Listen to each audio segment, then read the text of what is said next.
Happy Wednesday. I know it's afternoon instead of morning, which is a little bit different than my normal schedule, but I had a commitment this morning, so I thought I would just pop on over the lunch break and chat with you for a few minutes. Today, I'm going to talk about in the wait, what to do while we're waiting, which is hard because I don't know about you, but I used to hate waiting.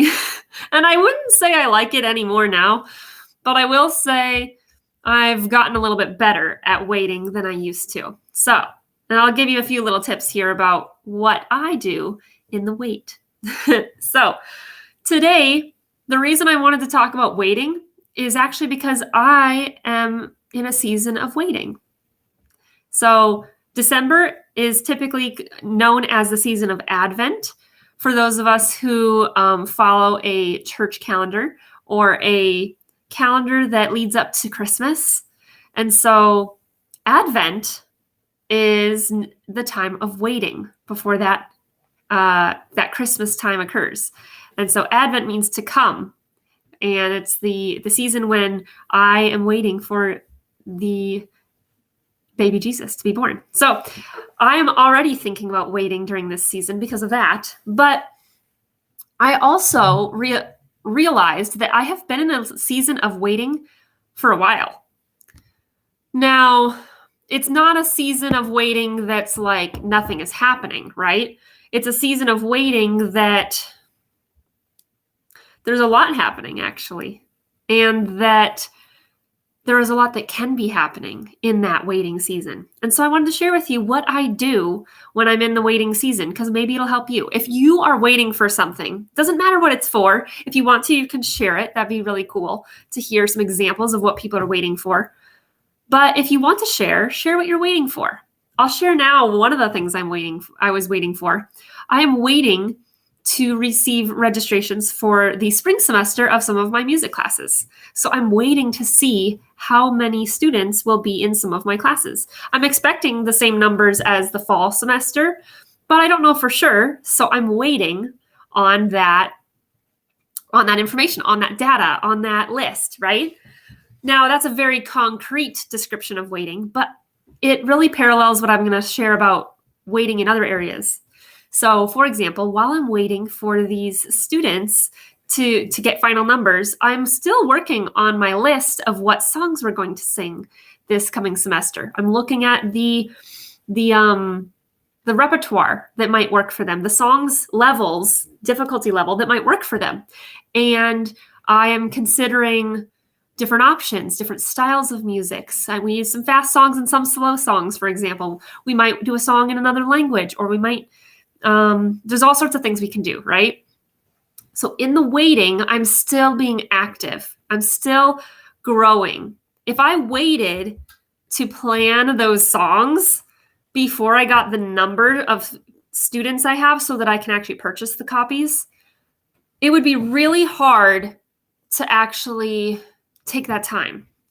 It would be really hard because I'd be rushed. What if I have to wait until a week before the rehearsals start to get the list? That would be really challenging, wouldn't it?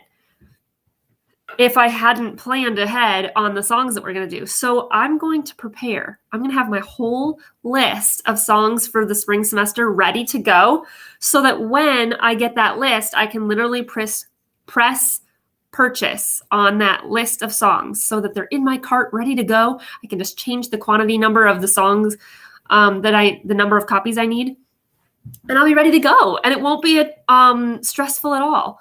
Whereas if I waited to do anything until I had that number, it would be a lot harder to get that done in a timely fashion, right? So I know that's a very concrete example, but I think it works well in seasons where we don't know the end.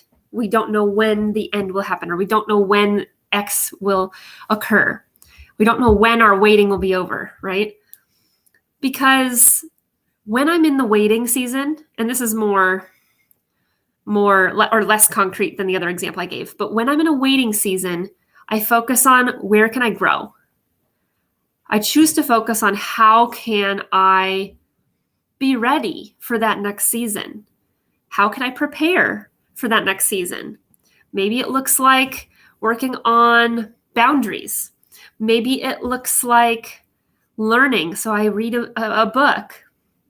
Maybe it looks like examining some of my own perspectives and my own prior knowledge, my own prior experiences that shape how I think about whatever that thing I'm waiting for is.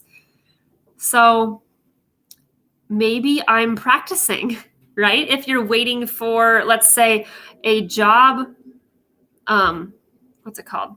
Resume or an interview results to get back, you can still keep practicing your craft, whatever that looks like, studying for it. Or if you're a musician, you can keep practicing and singing or playing or whatever your specialty is. So we can keep preparing and growing even in that waiting season.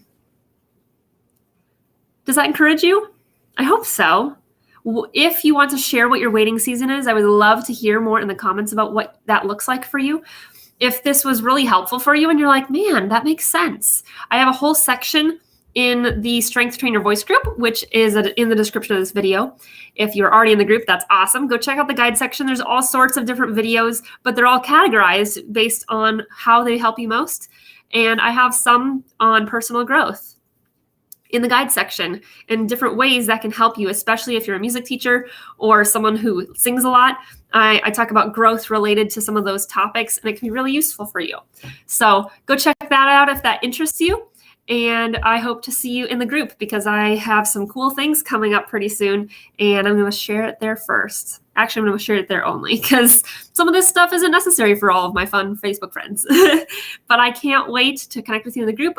If you're already there, say hi in the comments. I'd love to chat with you. Have an awesome rest of your day, and I'll catch you tomorrow morning. Bye for now.